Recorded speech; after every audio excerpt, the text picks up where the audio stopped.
Di pagi yang cerah, Yusu membantu membersihkan muka Tamahiko. そこだな。 Musim dingin sudah hampir berlalu.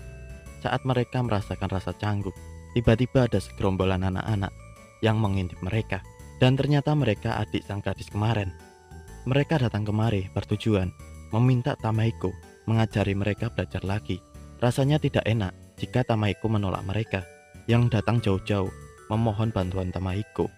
Akhirnya Tamahiko setuju akan mengajari mereka. Akan tetapi bukan hanya mereka yang datang kemari. Anak-anak lain pun juga ikut saat itu. Dan begitulah Tamahiko menceritakan pada Yusu apa yang telah terjadi. Adik-adik sang gadis menceritakan ke teman-temannya. Hal itulah yang membuat mereka banyak datang kemari, lalu memohon maaf. Sudah datang secara tiba-tiba. Mereka hanya ingin diajari Pak Guru Tamahiko. 先生はよしてくれ。 Tamahiko tidak mau dipanggil Pak Guru, karena guru itu panggilan untuk orang yang mampu membimbing orang lain. Hal itu jauh dari apa yang ada di Tamahiko. Karena hal itu, salah satu anak di sana akan memanggil Tamahiko dengan sebutan Tuan Muda. Lalu Yusu sudah mempersiapkan apa yang dibutuhkan Tamahiko. Akhirnya mereka belajar bersama dengan bimbingan Tamahiko. Anak-anak pada senang melihat langsung pembelajaran dari Tamahiko.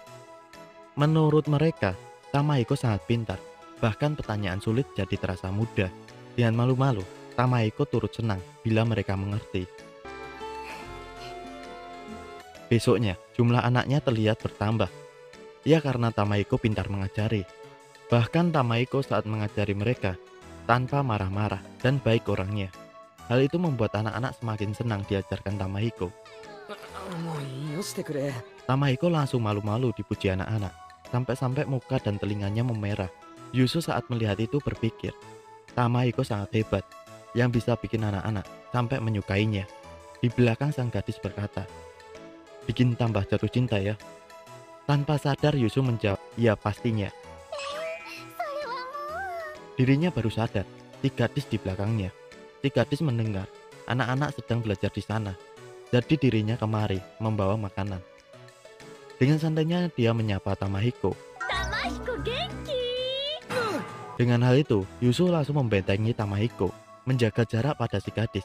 Bukannya pergi, si gadis malah mengajak Yusu menyiapkan makan siang.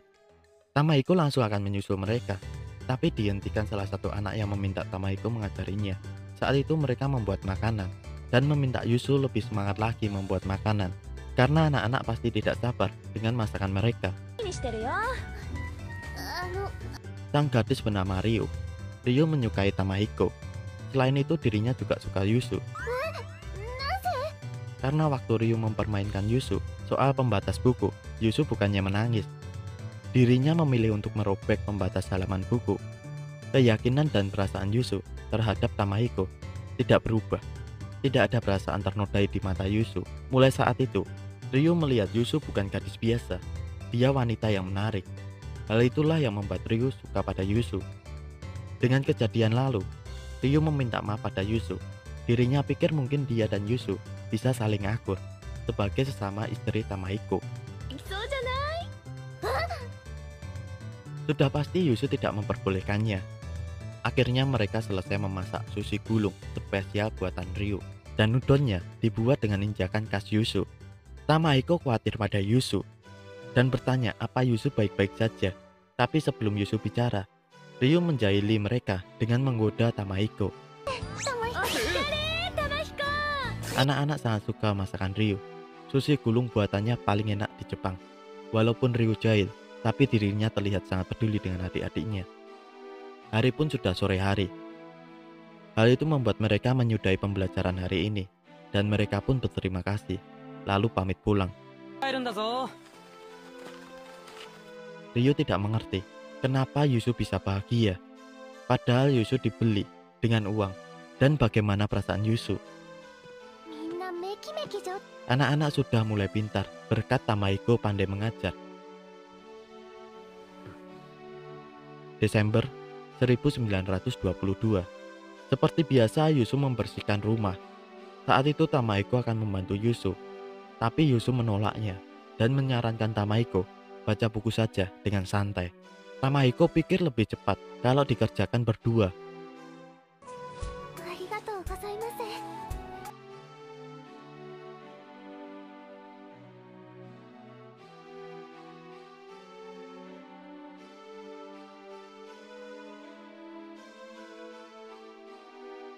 Akhirnya mereka selesai membersihkan rumah. Karena kecapean, Tamahiko ketiduran.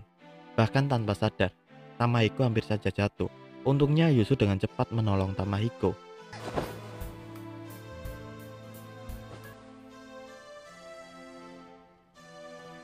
Yusu. Tamahiko terbangun, tapi Yusu meminta Tamahiko melanjutkan tidurnya. おやすみなさい。 Saat dini hari, Tamahiko terbangun dan mendengar suara nyanyian. Yusu. Ternyata suara Yusu yang sedang berada di luar. Tamahiko bertanya, kenapa memakai baju tipis di udara dingin seperti ini? Yusu sedang memikirkan sesuatu soal usianya. Pada hari ini 15 tahun. でも、玉彦様のお嫁さんになれます。 Dirinya sudah siap menjadi istrinya Tamahiko. Hari ini berarti hari ulang tahun Yusu. Dirinya bertanya, apa tidak apa-apa menjadi istri Tamahiko yang apa adanya. Kalau untuk menikah, Tamahiko belum bisa, karena Tamahiko hanya tahu keluarganya yang begitu dingin di rumah. Makanya Tamahiko kurang tahu dalam pernikahan. Tamahiko tidak bisa membayangkan seperti apa keluarga yang bahagia. Yusu gadis yang terlalu baik untuk Tamahiko dibanding dirinya. Tangan kanannya saja lumpuh seperti itu, hanya akan menjadi beban keluarga. Tamahiko pikir, orang sepertinya sebaiknya hidup sendiri saja selamanya. Tidak perlu merepotkan atau merugikan orang lain. Mati pun lebih baik sendirian. Pria sepertinya tidak mungkin bisa membahagiakan Yusu. Namun, Tamahiko ingin mengubahnya. Dirinya ingin menjadi orang yang bisa membahagiakan orang lain. Sebenarnya Tamahiko ingin kembali masuk sekolah lagi. Tamahiko sudah kirim surat ke ayahnya untuk tanya kalau masih bisa masuk SMA. Akan tetapi belum dibalas. Tamahiko ingin belajar banyak hal dan meningkatkan kualitas diri, lalu mencari pekerjaan yang bisa dia lakukan dengan maksimal. Karena itu, untuk saat ini, Tamahiko belum bisa menikahi Yusu. Yusu selalu menerima kebaikan hati Tamahiko setiap hari. Itu saja cukup membuat Yusu bahagia. Selain itu, Yusu juga sudah bahagia melihat makanannya yang dimakan Tamahiko dengan lahap. Yusu juga bahagia bisa menemani Tamahiko tidur di bangkuannya. Selama 1 tahun ini, dirinya tidak merasakan kesulitan sama sekali. Justru sebaliknya, Yusu bahagia bisa berada di dekat Tamahiko setiap hari. Karena itu, Yusu ingin bersama Tamahiko. Tamahiko juga merasakan apa yang dirasakan Yusu. Waktu terasa lama, suara pun terasa hening. Tanpa sadar, mereka berciuman untuk pertama kalinya. Suasana mereka menjadi canggung. Untungnya ada bunyi lonceng tahun baru, membuat Tamahiko meminta Yusu tidur.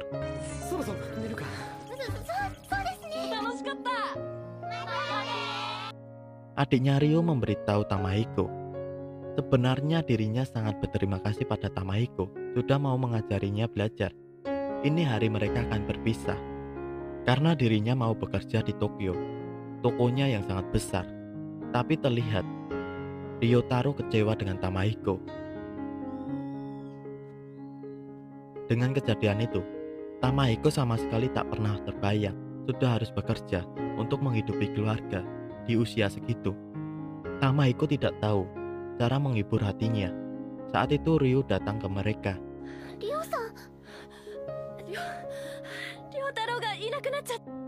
Ryotaro, adiknya menghilang dan bertanya apa dirinya ada di sini. Hal itu membuat Tamahiko dan Yusu akan mencarinya. Ryotaro sudah melindungi Ryu. Sebelumnya Ryu akan menjual diri, tapi dicegah Ryotaro.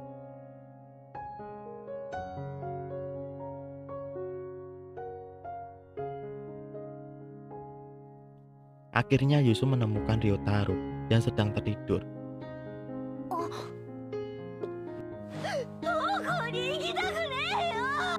Alasan Ryotaro kabur karena tidak ingin bekerja di luar kota. Soalnya jika dirinya pergi ke sana, dirinya tak akan pernah bisa pulang lagi. Tak bisa bertemu kakak. dan adik-adiknya lagi. Ryotaro orang pertama yang bilang Tamahiko seorang guru yang hebat. Tamahiko mungkin orang yang tidak bisa diandalkan, tapi saat ini dirinya ingin bisa menolong Ryotaro. Tamahiko menjelaskan apa yang dipikirkan Ryotaro itu semua hanyalah kebohongan. Walaupun ini agak memalukan karena Tamahiko belum pernah bekerja. Hanya saja Tamahiko sering melihat pekerjaan rantau sejak kecil. Selama bekerja dengan baik, mereka bahkan dikasih izin pulang. Mereka adalah orang-orang yang bekerja di rumah keluarga Tamahiko. Bahkan mereka bisa mengajak keluarganya jalan-jalan ke Tokyo. そんなことできるの？ Mereka juga terlihat bahagia. Selain itu, mereka juga sangat bangga. Ryotaro membayangkan bisa mengajak kakak dan adik-adiknya. Setelah itu, Ryo menyusul mereka. Dirinya sangat senang Ryotaro baik-baik saja. Sampai-sampai tak sadar telah mendorong Tamahiko. なんでこんな時にイチャつい？ Ryotaro menceritakan ke kakaknya. Aslinya dirinya tidak ingin bekerja di luar kota. Ryo juga tak apa jika Ryotaro tidak mau. Tapi Ryotaro berubah pikiran. Dirinya mau bekerja di luar kota. Pasti dirinya akan baik-baik saja. Dan pastinya dirinya bisa. それじゃあ行ってくるよ。 Singkat cerita, Ryotaro pamit ke mereka akan berangkat dulu. 元気でね。泣かないでおくれよ。 Tamahiko dan Yusu juga hadir di sana. Yusu memberikan karamel untuk Ryotaro. Tamahiko meminta Ryotaro kalau ada apa-apa, segera kirim surat pada mereka. ありがとう。姉ちゃん。 Ryotaro akan bekerja dengan sungguh-sungguh. Setelah itu, dirinya akan mengajak kakaknya dan yang lain ke Tokyo. Pastinya, nanti mereka akan diantar Ryotaro ke Tokyo. Mereka bisa pergi ke banyak tempat dan menikmati makanan yang enak. Meski Ryu terlihat sedih, tapi akhirnya dia tersenyum dan percaya pasti Ryotaro akan mewujudkan impiannya. 姉ちゃんやっと笑ってくれた。 Ryotaro senang kakaknya bisa tersenyum kembali dan berterima kasih pada Tamahiko atas segalanya. おっちゃん。いや、先生。 Ryotaro anak yang tidak pernah dimanja oleh ayahnya. Makanya ketika mengenal Tamahiko, dirinya kelihatan sangat bahagia. 力になれて本当に良かった。 Tamahiko masih tidak percaya dengan ini semua. Setelah musim dingin nanti, musim semi datang. Tamahiko berharap bisa sedikit berubah. Kemudian kelak jadi pria yang sanggup melindungi Yusu